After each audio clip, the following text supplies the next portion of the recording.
Steve, would you mind leading us in prayer? Yeah. Okay.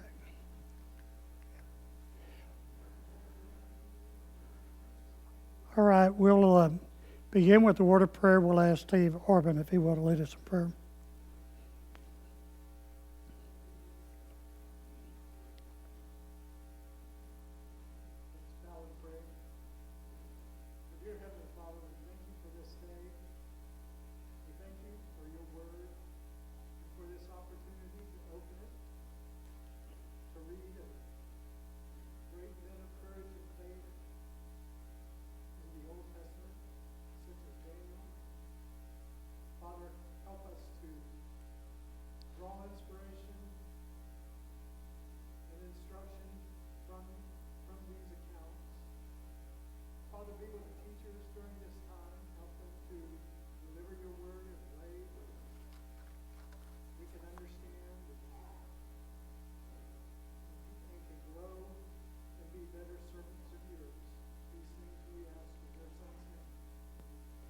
Thank you. We're going to be studying Daniel, the 7th to the 12th chapters. And I've had more than one person say, are you sure you want to teach that? And, you know, it's not the easy part of Daniel, perhaps, to teach, but all things of the Bible have their own peculiar difficulties. There is a real purpose that we have Daniel and other books of prophecy in the Bible. And we'll get into that in a few minutes. And there's clearly a lesson for us to be learned, even if the primary prophecies of this book are intended for the Jewish people. I'm going to go a little, maybe off to the side for a minute, for a few minutes for the class, to try to lay the framework, I think, for better understanding prophecy. We're going to talk a little bit about how to understand prophecy, the best approaches. We're going to talk a little bit about the background of prophecy and then the prophecy types. We're going to talk a little bit about interpreting prophecy.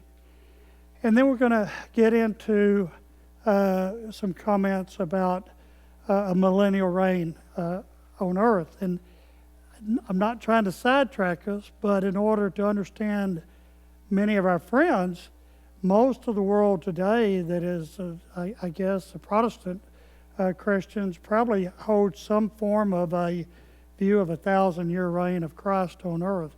It's so permeated much of our culture, and so I think it's important. And plus, it has ramifications to how people look at Daniel and how they interpret Daniel, not necessarily using the correct or best approach, but nonetheless starting in Revelations and then working your way backwards to Daniel and to the other prophets in the Old Testament to build upon a theory.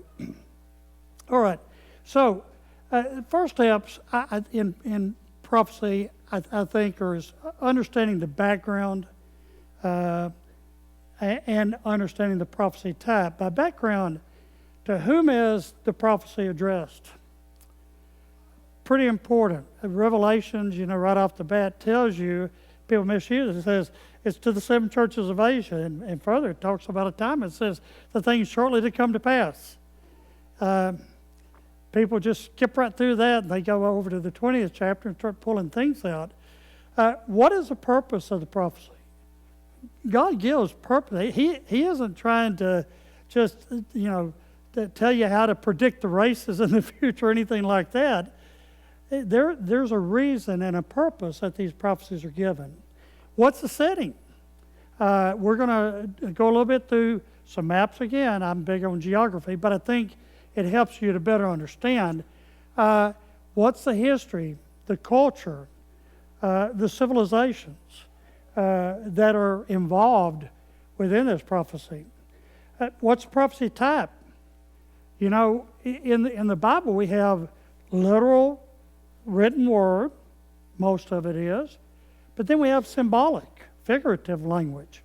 I remember reading somewhere, I think, that the Jews probably introduced the idea of figurative language to the world. But that's key. And of course, one of the things we have to recognize, we may get into later, is the context remains consistent. Typically, if one part of that context is symbolic, then all of that context is symbolic. If it's literal, then it's literal. Does it use biblical language that's found elsewhere, particularly about the same event? Then we can take those and correlate them, and perhaps read in between. Some of the figures that we'll get into in Daniel are used in other prophecies similarly, and so I think we can draw from that. Is it simply using an allusion or an echo of similar biblical language? Is it truly alluding to a prophecy, or is somebody just remembering the term moon turned into blood and using it again? That's a familiar term that we see used several times in the Bible. If numbers are used, are they intended to be literal, or are they intended to be symbolic? 7, a word of perfection. 3, again, completeness. 6, not complete, and so forth. So this is how the Jews viewed these numbers. The numbers could mean, a figurative way, it could mean quite a lot.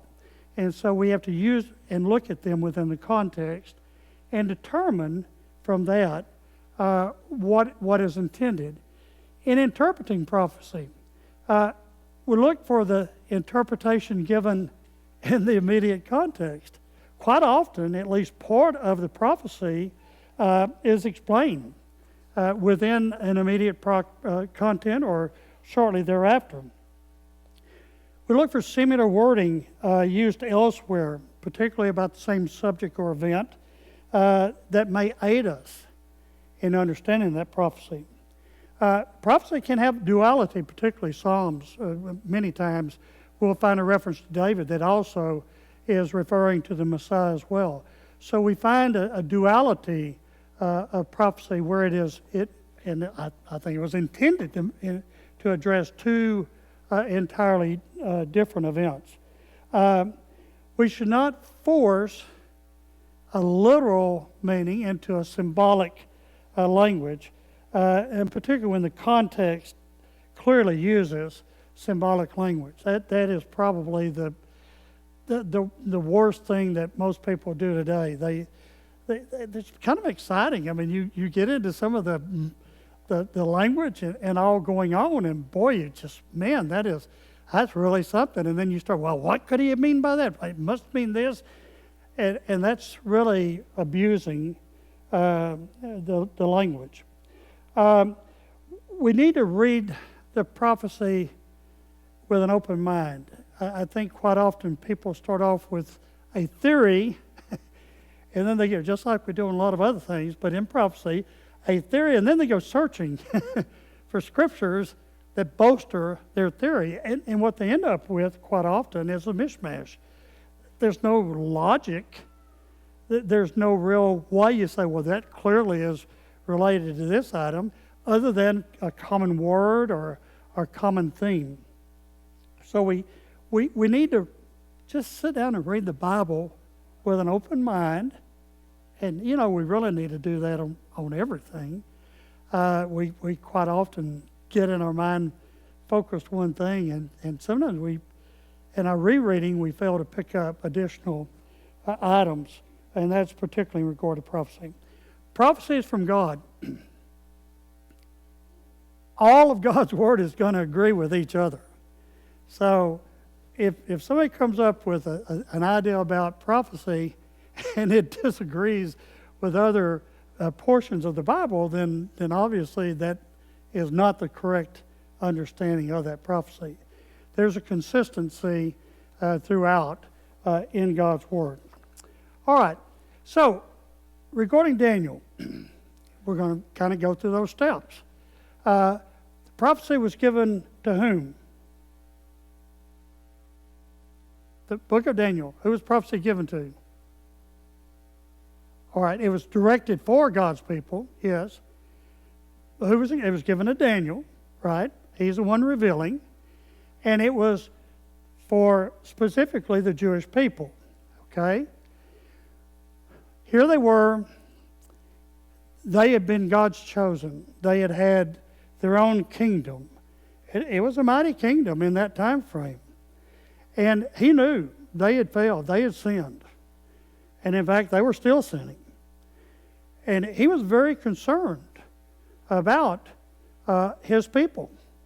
And he wanted to know what was going to become of them. He saw all these things developing and evolving, and he didn't see things particularly improving. I'm sure he remembered the prophecies of 70-year return, and part of this, as we get closer to that time frame, I think becomes increasingly important to Daniel as well. I would suspect it does anyway. So, it was given to Daniel, directed to the Jewish people. Now, does that mean that, well, we can't learn anything from it? No, it doesn't. But we do need to remember who it's directed to. Now, this B, and this doesn't work. So, I'm sorry, but look at the sub B. I want you to notice the bold. I think that's as well said. I pull that from Farrell Jenkins, the Old Testament prophecy in the book of Revelations, and he quoted Dick Wilson, but I really love that. The purpose is to show how, by his providential guidance, his miraculous interventions, his foreknowledge and almighty power, the God of heaven controls and directs the forces of nature and the history of nations, the lives of Hebrew captives, and the mightiest of the kings of the earth, for the accomplishment of his divine plans for his servants and people. Pretty well said. And that's why it's important to us. It gives us the same assurance that God does indeed control history, control events within the world for the purpose of the blessings that he wishes to bestow upon us. The setting we're going to get into in a little bit with the chronological graphs and maps, and that may help understand a little bit better. And some of this is repetitious, but I think, and I wish I had a good pointer that it's just not showing up at all, is it, on the screen? So I guess I'd have to put a dark background, but when you put a dark background, I'm mindful that Margaret reminded me one time that said that's the hardest thing in the world for somebody with vision problems to see. So I've tried to follow a very good recommendation. I've tried to go with black on white, but it does negate the use of the pointer.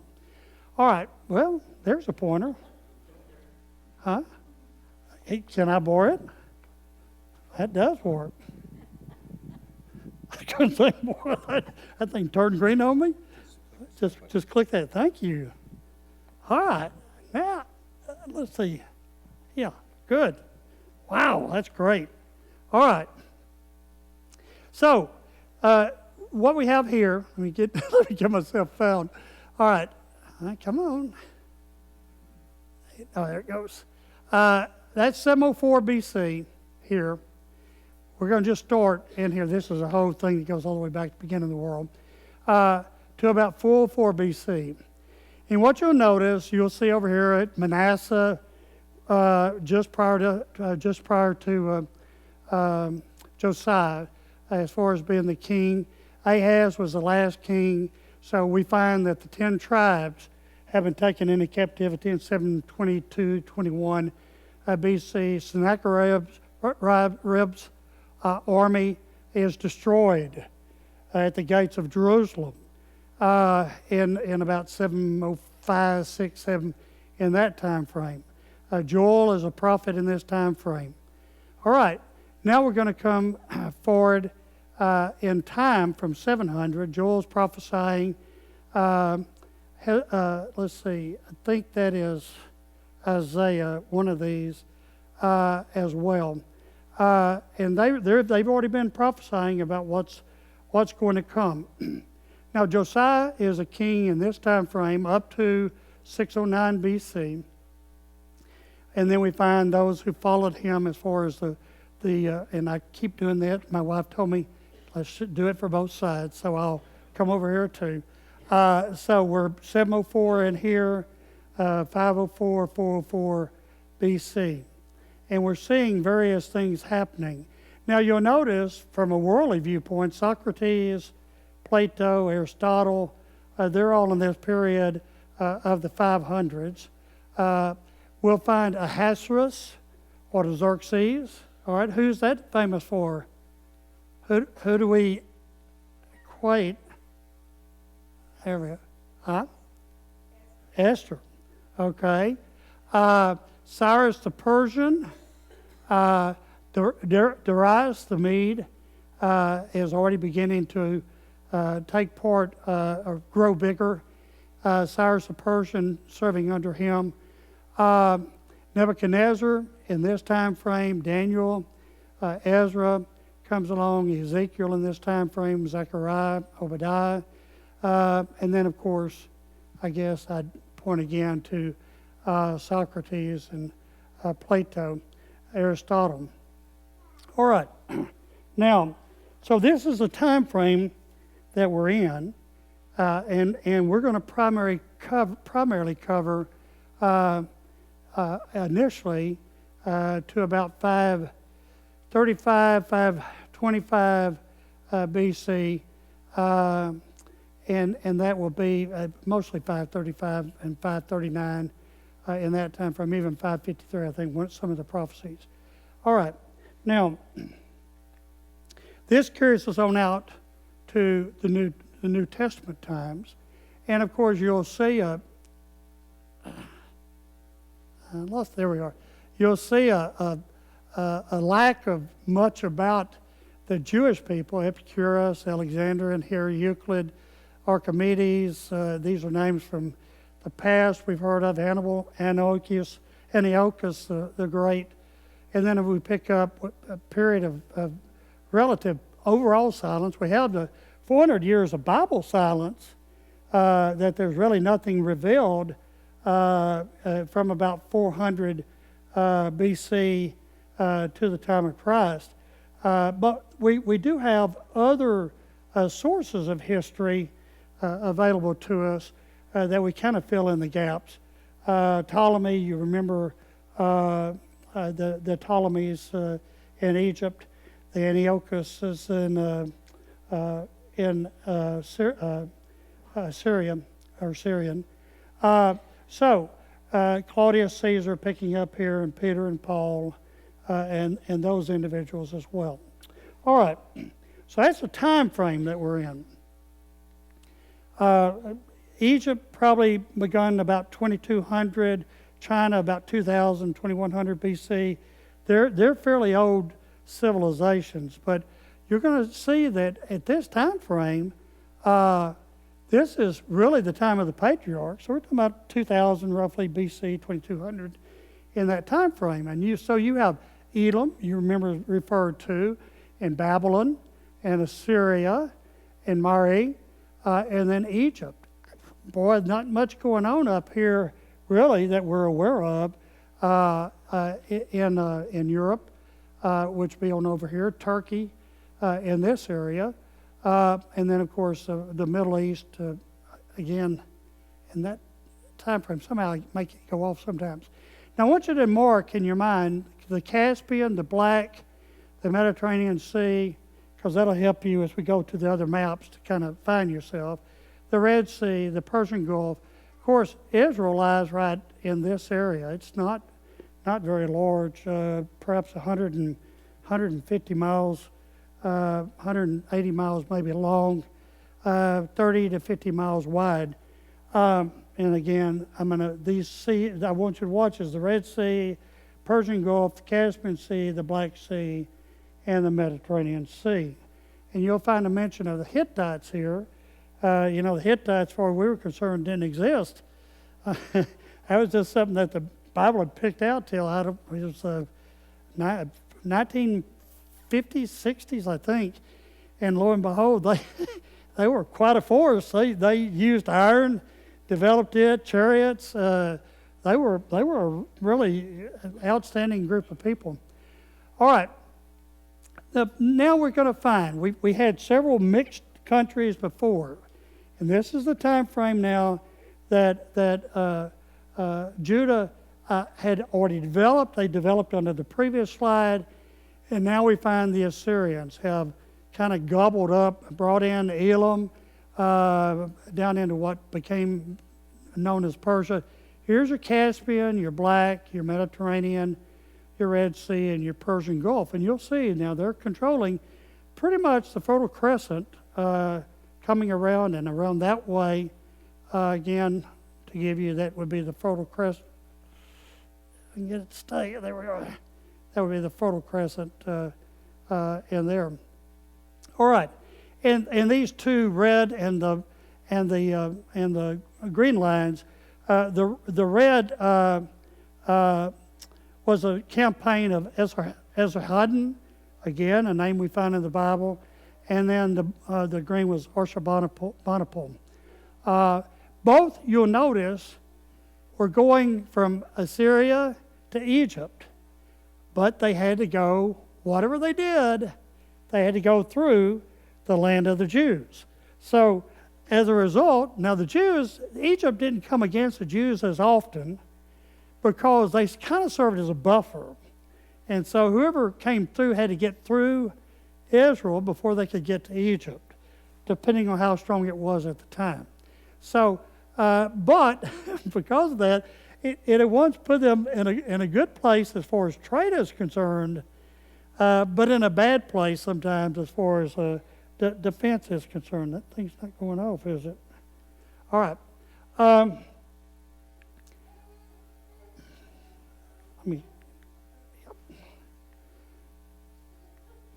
Well, there we go.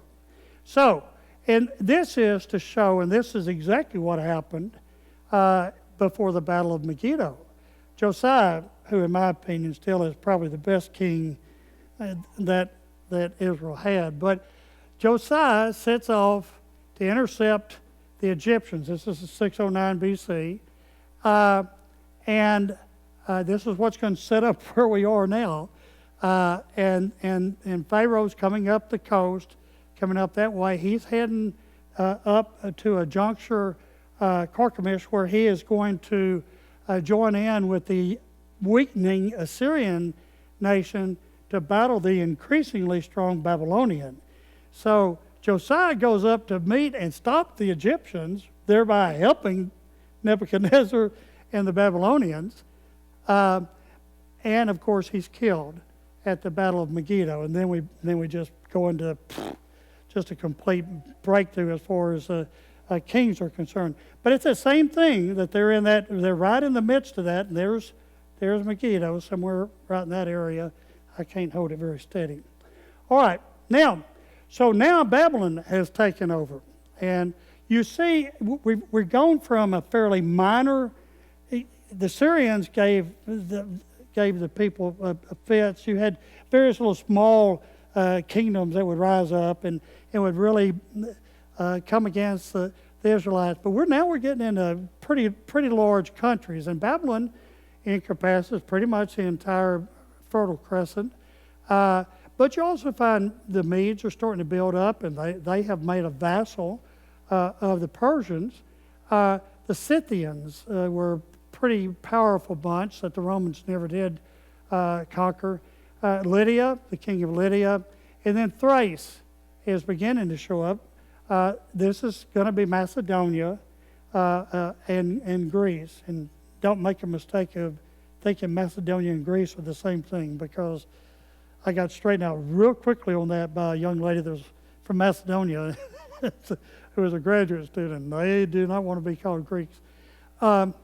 Egypt, a very ancient civilization, and again, because of their isolation, one of the few kingdoms that did not have to have walled cities. They were pretty much protected by geography, but again, children of Israel were not, and so Babylon is conquered, and they control. And then they pretty much have their kingdom located, centered around Babylon. You'll notice as I go through a few more of these, there's a reach of distance that these kingdoms can control. 200 to 300 miles, maybe 400 miles. The Romans overcame that by building incredible road structures and then also setting up much better provincial capitals throughout where they had power. All right, this is the powers of the 6th century. Now, this is the time of our prophecy. So Daniel knows about the kingdom of Babylon and likely has heard of the Medes. I mean, they're strong enough. Doesn't really know probably anything much about Lydia, maybe Lydia, but certainly not anything about Greece. All right, there we go. Now we get to big boy. This is probably the biggest kingdom geographically until you get to the Roman Empire.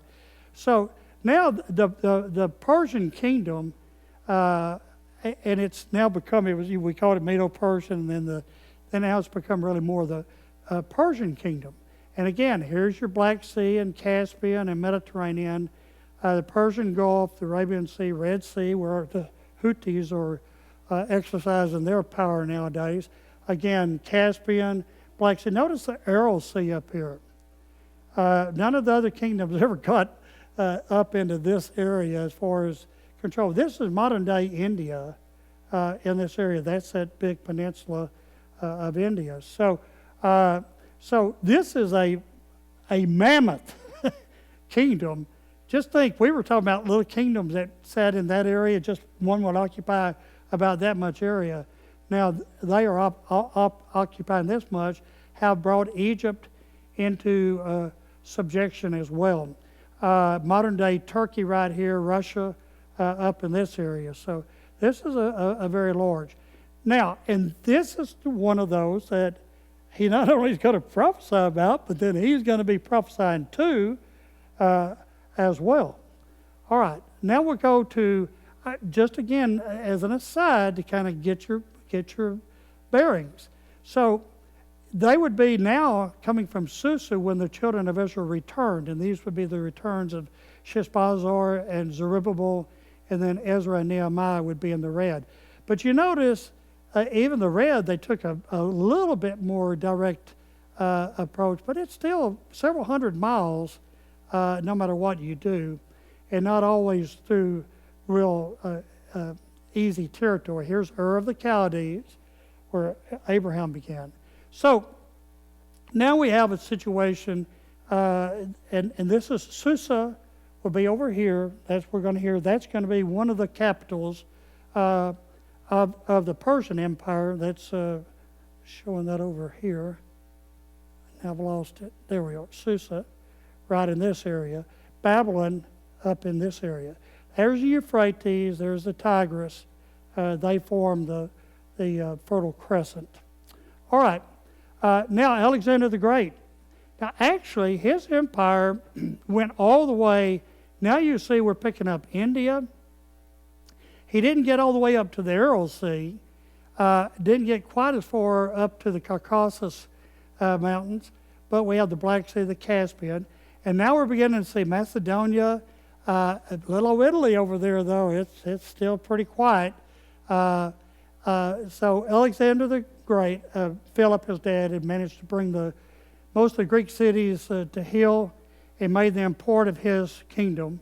Macedonia not being a Greek city.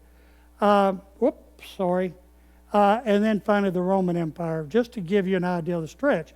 You notice the Roman Empire didn't go near as far to the east, but it picks up now most of Europe, all the way up to Britannia, actually controlled Hibernia, that would be England and Ireland, Spain, but also all the way across that northern coast as well, and then Egypt, and then back around. So a very, very significant empire. These were in the days, it varied from time to time, but this would have been in the days of Augustus that we're talking about here. So most of it maintained really around the Mediterranean Sea, the Atlantic Ocean, the Black Sea.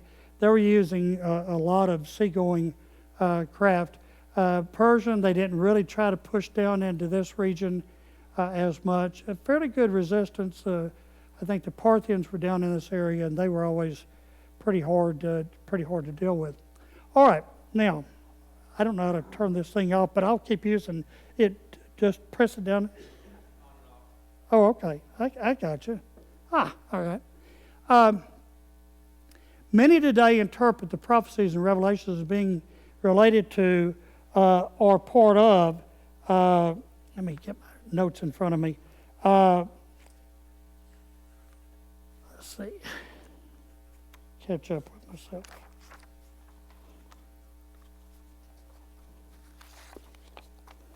All right.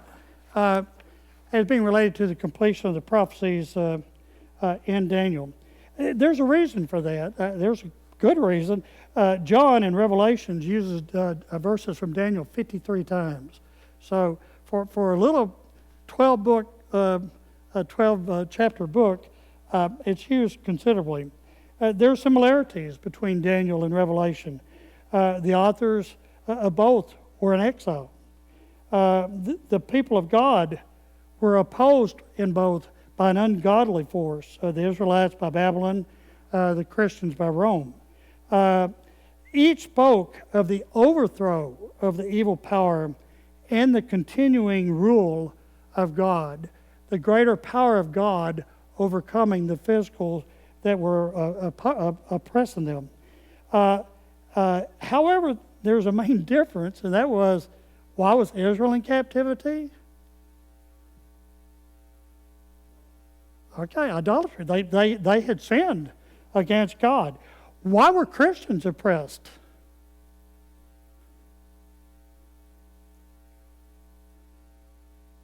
Satan just didn't like them, did he? They were faithful to God because they were good. And it was because of their faithfulness. The Israelites was their lack of faithfulness. The Christians, it was because of their faithfulness that they found themselves in a bad way. I've got too many things in my hand, don't I? There are numerous teachings regarding the millennial reign of Christ from really not too long after the Bible was given and through the centuries.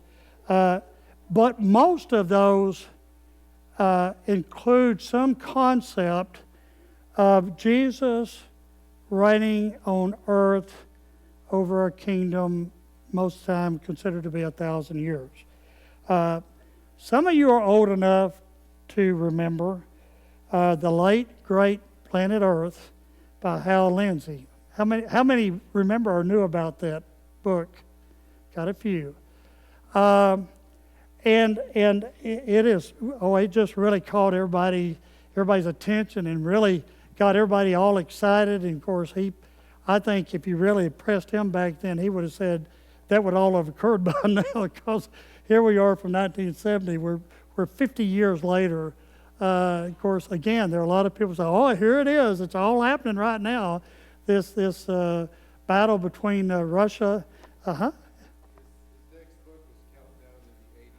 Oh, that's right. Expecting it to all come together In 1980s, and of course, he missed because he was not correct about the Bible and what it was prophesying. I want to be careful. I don't want to cast full judgment on somebody if I don't know everything about them. But nonetheless, since that time, I can tell you, you've seen flare-ups and back down again and flare-ups. I remember going, it had to have been in the 70s. Connie and I went with some friends. That was a Baptist church, and they were having a meeting, a gospel meeting about, I say gospel, a meeting, whatever they call them. And so that's what it was all about back then. And there was quite a bit of excitement. But you'll find that the millennial prophecy type interpretation seems to have really become pretty entrenched in most of those who would identify as Protestant Christians. There were millennial traditions even in Buddhism. In the 14th century, they probably played a role in the toppling the Mongol dynasty. So there are, and again, when you say millennial, certainly not around Jesus, but this idea of a utopia on earth, of suddenly having a time of where there's perfect peace and people really behave like they should, and everything is just wonderful. But why do people look for a utopia on earth? Why do people even expect the possibility of a utopia on earth? Well, I mean, they're having to imagine a utopia, right? I mean, so. All right. There you are. The utopia we should be looking toward is heaven. That is the utopia. And it's not, it's far more. But I think it illustrates a lack of faith in, a lack of understanding of heaven and what heaven's intended to be. And it sets us up, so many, I mean, communism, all the different things that have happened. An expectation that we can have perfection on earth it's not well founded. Not ever since sin entered into the world. Rick?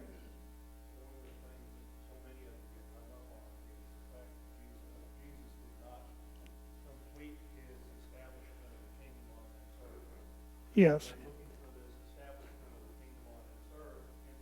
We're going to get to that in just a second. All right. Now, so you know, in case you don't get surprised, many gospel preachers in the 19th century had varying views of millennial beliefs or thoughts.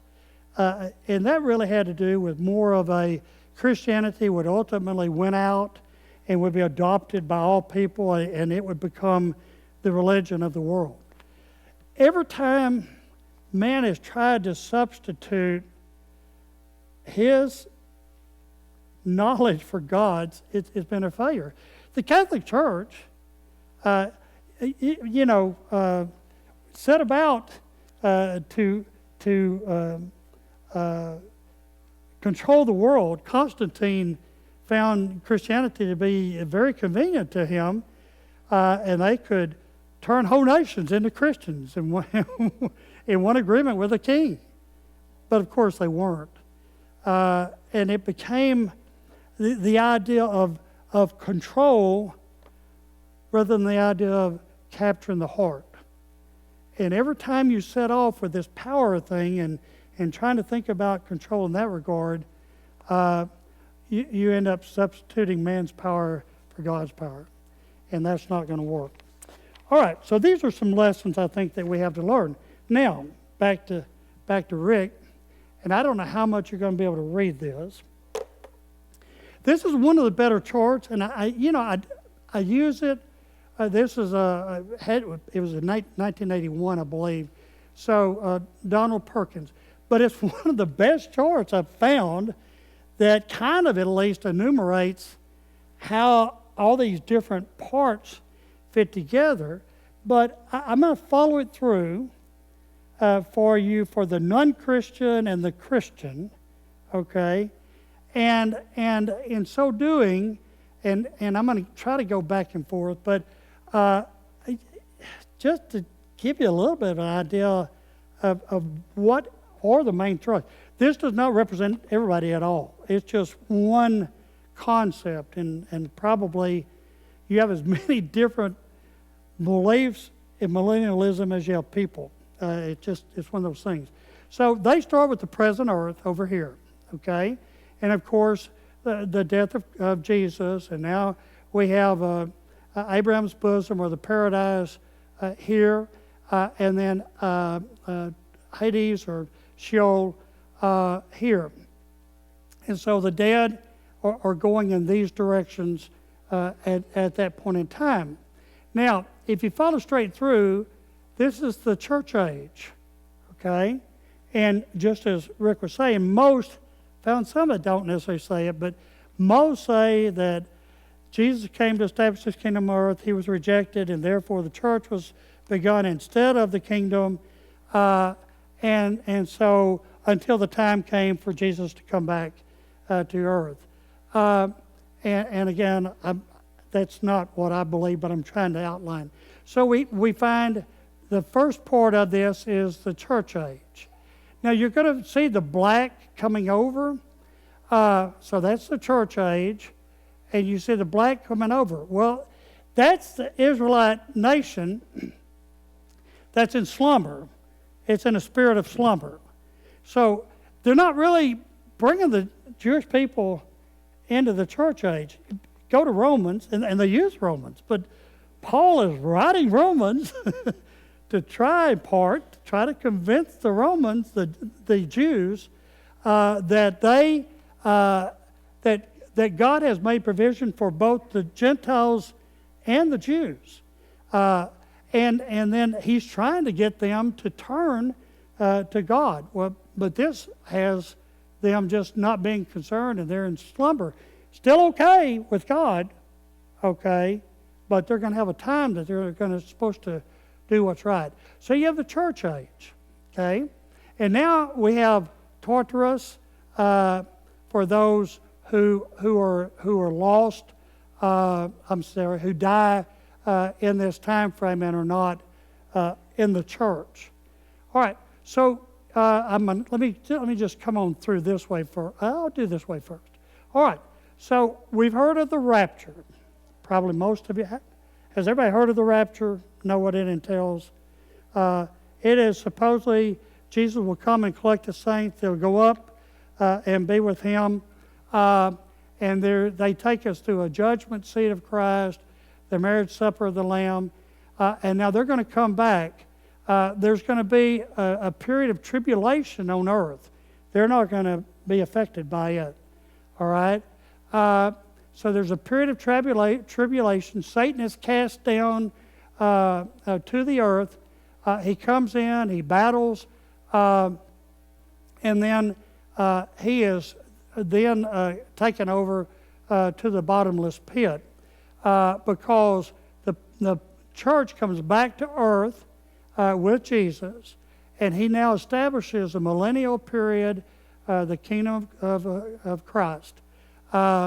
And so those who opposed, who lost, will be cast down, and they'll come into this channel here. Not a final judgment yet. Just this is all the other things.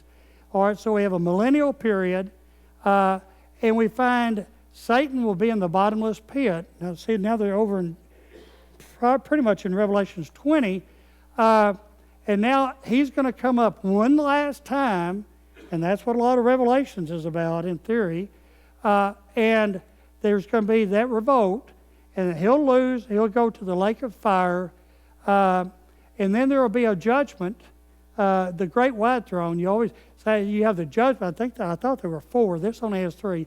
The judgment seat of Christ, and then the marriage supper, and then the great white throne of judgment. And these people will be cast into the lake of fire. But those who come through and prevail will be in the new earth. And I've read recently, I think, where I'm not even sure on one of those if they didn't mean just a rebuilt, reconstructed earth, not a heaven. All right, so that gives you, and I hope y'all were following. I'm sorry I didn't get back over this way, but that gives you a little bit of an idea of what is thought about in this idea of millennialism. This is one concept. Any questions? Now, he references Daniel 4 or 5 times within this chart. All right. So, what does this have to do? I think I've already covered with Daniel. Nothing really in terms of truly understanding Daniel. However, that's what I'd said, that today's Protestant understanding builds upon that. So that's a repeat. Let's talk for a minute. A great, well, it's 10:30, so I guess I better not try to get off into that. We're going to talk Wednesday about the promises made to Abraham. In the world today, most people, again, Protestant Christians, don't believe that it's been fulfilled because they think the children of Israel are still entitled to their great kingdom on earth, and God's going to come, or Jesus is going to come, and He's going to reign over that kingdom. And that's why I want to touch on it. And then we'll move on in to the 7th chapter of Daniel. All right, thank you for your attention.